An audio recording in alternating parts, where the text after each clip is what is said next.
What's up everyone? Welcome back to the channel. My name is Evan Olbricht. I'm a professional surf and sports photographer, and today I'm going to be doing a review of the Aquatech water housing for my Canon R5. So super excited to talk about this.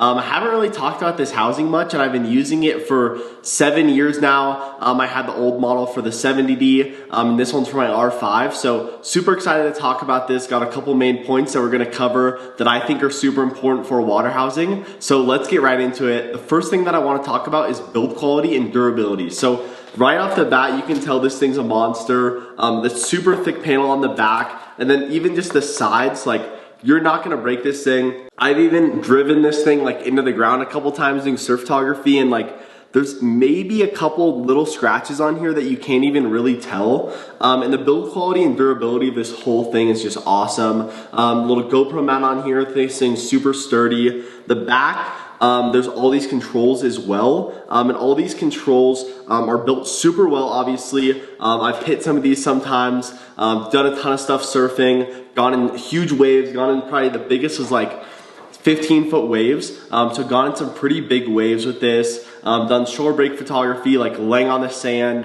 diving into waves, stuff like that. And this camera's held up amazing, and it's really just been a great investment on my photography. And my one before this, I had it for 5 years, which is pretty crazy. It never leaked on me, and I had it for 5 years, so that's really crazy. It lasted a while, and then I actually was able to sell it for almost full price again. So these things keep their value, they last a while, and there's a lot of people out there that are looking for these to resell as well. So these things are gonna be worth a lot no matter what, as long as you take good care of it, which is super important as well. The second thing that I'm gonna talk about is compatibility with cameras and lenses. So the thing about this Aquatech housing is that you do have to get a specific housing for every camera that you have. So I had the 70D before, I sold that housing, and this is the R5 housing. And this is because all of the buttons are here for every camera. And then there's also a plate inside, and then it only fits these cameras. And then also for the lenses, you have to get a different port for every lens that you use. So with this port, I'm only allowed to use my 50mm f1.8 lens actually. I wanna get a port for my 70-200 lens, but those are really expensive, and definitely don't have the budget for that yet because I'm still a college student. That is definitely one of the downsides when you're getting one of these housings, is that you do have to be prepared. It just gets super expensive when you're buying a bunch of different housings with different ports and all of that, because for every specific model, you do need a different housing and then different ports for every lens that you have. Third thing I want to talk about is waterproofing and sealing mechanisms. So there's a lot of different things that go on here. So there's an O-ring right here, the blue one, that goes around here. And then this kind of just pops off right here. So this lifts up, and then this side lifts up as well. I love that feature, and it actually has a lock on the top so it can't open if you accidentally like hit it or something in a wave. This pops down and actually the door comes off. So I'll sit there right there. And then right here, there's an O-ring around the inside. And there's an O-ring on the inside of this as well. You unscrew this and it's the same exact thing. And the O-ring's super nice. It definitely, you wanna make sure it's pushed down. I have had it leak once on me. I thought I lost my R5 because it was totally flooded actually. And I went there to Aquatech and I had them kind of do a cleaning and everything, and he's like, yeah, like they do it. Sometimes they'll just flood if you get like sand or hair in it. So you just have to be super careful, and I've been using it for 7 years now. But overall, I do love how it's designed and everything about it. Even right here, you can see these buttons right here. And you can fully use these buttons, like move them in and out and everything. No water gets in your housing. So this housing is made really good, and they're always coming out with new technology that just gets better and better with these certain things.